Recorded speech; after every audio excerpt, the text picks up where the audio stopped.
Саламатсыздар, құрметті студенттер. Сіздердің назарларыңызға жол қозғалысының ережесі пәні бойынша жол қозғалысын зерттеу және жол қозғалысын зерттеу әдістерінің жіктелуі және жалпы сипаттамасы тақырыбы бойынша лекция видеоматериал ұсынылады. Жол қозғалысы ережелерін сабақтарда өткен уақытымызда жол қозғалысындағы сол қозғалыстағы қатысатын адамдар, көліктер, барлықтары қатысуына солардың зерттеу қажет деп айтылған болатын. Себебі жолда жүретін көліктердің, адамдардың қаншалықты бұл қатысатыны, қай уақытта, қай кезеңде, қай жерде, соның барлықтары ескерілу қажет. Себебі жолдағы жол қозғалысы ережелерінде өте бір маңызды ақпарат, маңызды материал болып есептелінеді. Себебі бұл жерде біріншіден ең бірінші бұл жол қозғалыстағы қауіпсіздік шараларын сақтауға өте қажет мәліметтер. Сол үшін бұл тақырыбымызда осы төңірегінде әңгіме жүргізіледі. Сол бойынша біздер осының бір жан-жақты тәсілдері бойынша, оның сипаттамалары бойынша жан-жақтыларды ашып айтып өтуге тырысамыз. Жол қозғалысы зерттеудің отандық және шетелдік практикасында көп тәсілдер белгілі. Орындалу арнайы жасақталуынсыз бір адамға қолайлы. Қарапайым тәсілден басталады және тек қазіргі заманғы есептеуіш техниканы қолдану кезінде ғана орындалуы мүмкін болады. Күрделі тәсілдермен аяқталады. Қажетті ақпараттарды алу тәсілі бойынша, яғни қажетті ақпараттар дегенде жол қозғалысына қатысатын адамдар, жол қозғалысына қатысатын техника, көлік, оның түрі, оның уақыты, оның орны, соның барлықтары ақпаратқа жатады.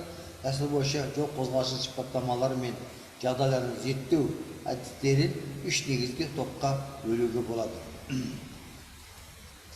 Топтарды, яғни бірінші топ құжаттық зерделеу, екінші табиғи зерттеулер, үшінші модельдеу. Енді бұған жеке-жеке тоқталатын болсақ, құжаттық зерделеу әдісіне мыналар жатады.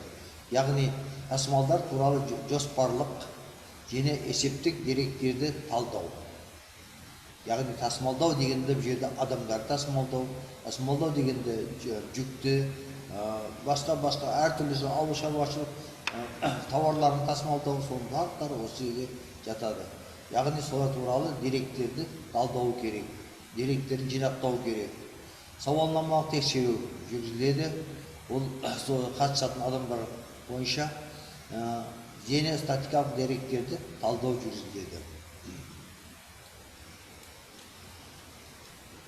Жобалау техникалық құжаттаманы зерделеу бұл жергілікті табиғи зерттеулердің жолдарын, көшелердің, жол қиылыстарының, жеке учаскелеріндегі қарқындылық, жылдамдық, ағын құрамы туралы нақтылы деректерді алу үшін жүргізіледі. Бұл деректер жолдар учаскелерінің пайдаланушылық сипаттамаларын талдау және олар бойынша мәліметтерді жинақтау бойынша ұсыныстарды әзірлеу үшін қажет. Яғни жергілікті табиғи зерттеулер бойынша.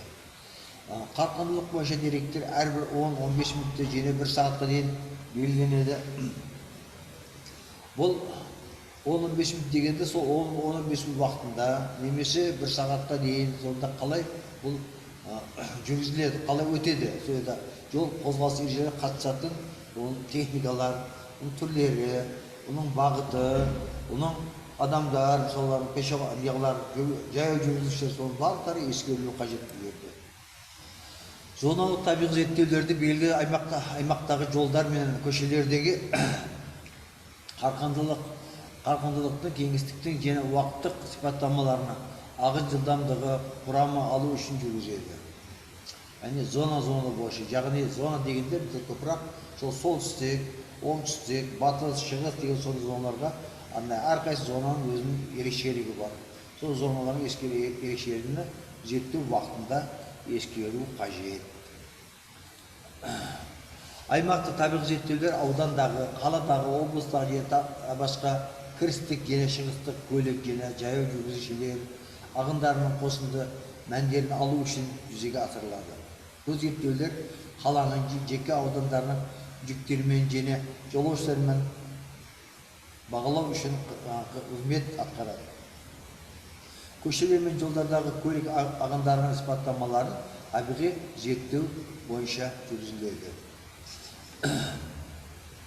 Яғни оны тағындырған қосымша жергілікті қозғалыс шарттарын есепке алғанда оңтайлы жылдамдық режимді анықтауға, аралықта және жол қиылыстарында кідірістер орнын айқындауға, бағдаршамдық сигнализацияның жұмыс режимін түзетуге бұл материалдар барлықтары өте қажет болып есептелінеді.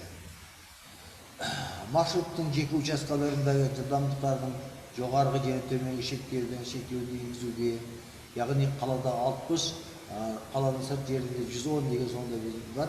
Оларды қою үшін осындай зерттеулер негізінде қойылады.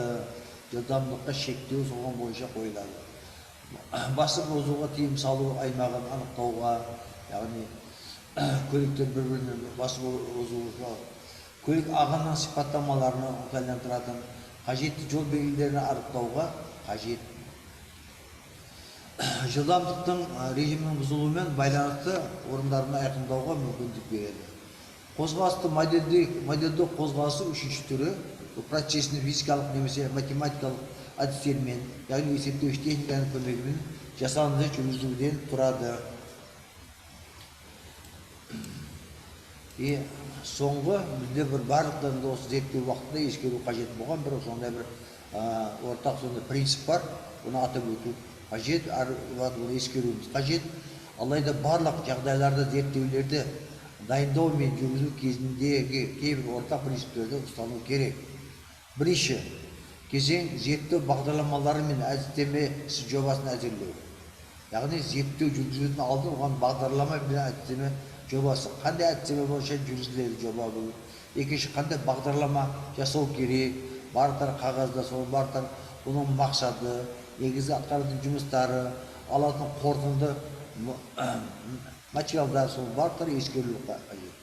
Екінші кезең зерттеуді дайындау, яғни зерттеуге дайындық. Қашан жүргізіледі, кімдер жүргізеді, қандай техника қатысады бұл жерге, сонда барлықтар қажетті құрал жабдықтар жеткілікті ма, қажет болған қандай құрал жабдықтарды алу керек, сол барлықтар дайындық, зерттеуді дайындық жұмыстарына кіреді. Үшінші кезең тікелей зерттеу жүргізу. Тікелей зерттеу жүргізу сол жоғарыда аталған бірінші екінші кезең бойынша, яғни бағдарлама негізінде, бағдарлама бойынша дайындалған әдістемесі жобасы бойынша зерттеу жүргізіледі. Бұл үшінші кезең. Төртінші кезең жалпы қорытындылау, яғни алынған деректерді өңдеу, және нәтижелерді талдау болып есептелінеді. Яғни осы бойынша ұсыныс жасалынады, сол негізінде жол қозғалыс ережелерінің жоғарыда айтылғандай әр жерлерге түзетулер енгізіледі. Жол бағдаршамы, жол қозғалыс белгілеріне сол барлықтар ескерілуі қажет. Онда ғана бізде жол қозғалысының ережелері қауіпсіз түрінде жүзеге асырылады деп айтуға болады. Назарларыңызға рахмет.